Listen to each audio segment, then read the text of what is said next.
स्वागत है साथियों आपका अपनी चैनल स्टडी एस्पिरेंट्स लाइव पर। मैं इतिहास से रिलेटेड वीडियो लाते रहता हूं।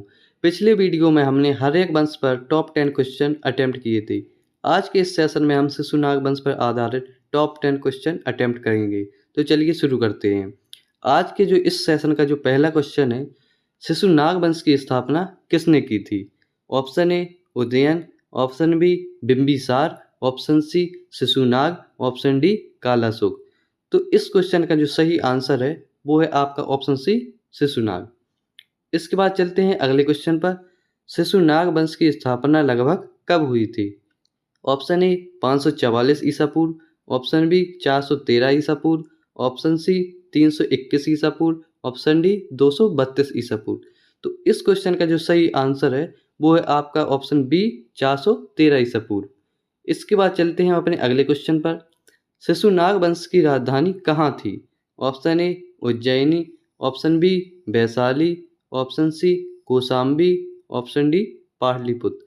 तो इस क्वेश्चन का जो सही आंसर है वो है आपका ऑप्शन डी पाटलिपुत्र। इसके बाद चलते हैं अगले क्वेश्चन पर। शिशुनाग वंश के किस शासक ने वैशाली को राजधानी बनाया था? Option A Shishunaga, option B Kalashoka, option C Nandivardhana, option D Bimbisara. तो इस क्वेश्चन का जो सही आंसर है वो है आपका ऑप्शन ए शिशुनाग।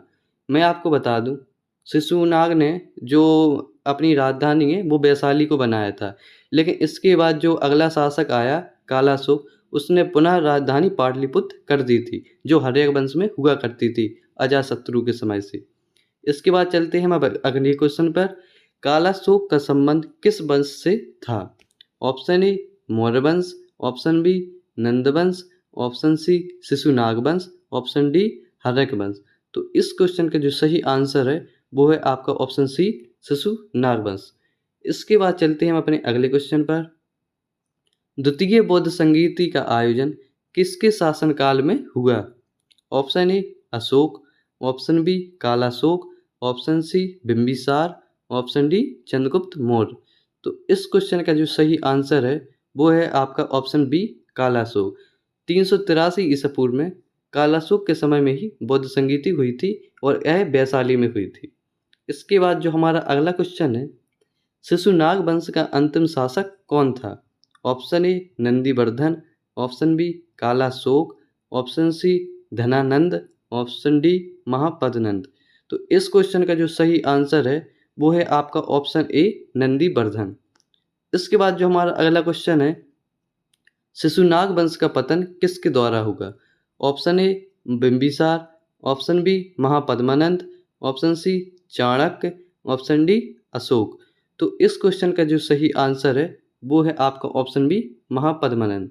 महापद्मानंद ने जो आपका शिशुनाग वंश है उसका जो अंतिम शासक था नंदीवर्धन, उसकी हत्या करके नंद वंश की स्थापना की थी। और मैं आपको बता दूं, ये जो महापद्मानंद था यह एक शूद्र शासक था। इसने बहुत सारे क्षत्रियों का नाश किया था। इसलिए इसे एक कराट की भी उपाधि धारण की थी और इसने सर्व छत्रांगत की उपाधि भी धारण की थी, जो मैं आपको अगले जो नंद वंश का जो अगला हम सेशन रखेंगे उसमें बताएंगे। इसके बाद चलते हैं अगले क्वेश्चन पर। कालाशोक ने किस बौद्ध संगीति की अध्यक्षता की थी? ऑप्शन ए प्रथम, ऑप्शन बी द्वितीय, ऑप्शन सी तृतीय, ऑप्शन डी चतुर्थ। तो इस क्वेश्चन का जो सही आंसर है वो है आपका ऑप्शन बी द्वितीय। जो मैं आपको पहले ही बता चुका हूँ कि जो द्वितीय बौद्ध संगीति हुई थी वो 383 ईसा पूर्व में हुई थी, कालाशोक के समय में हुई थी और यह जो इसमें वैशाली में हुई थी जो स्थान है। इसके बाद चलते हैं जो हमारा सेशन का जो लास्ट क्वेश्चन है उस पर।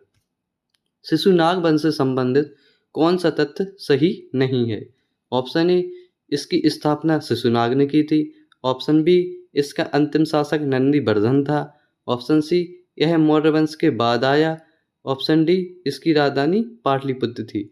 तो इस क्वेश्चन का जो सही आंसर है वो है आपका ऑप्शन सी, यह मौर्य वंश के बाद आया था। जो शिशुनाग वंश है यह मौर्य वंश के बाद आया था।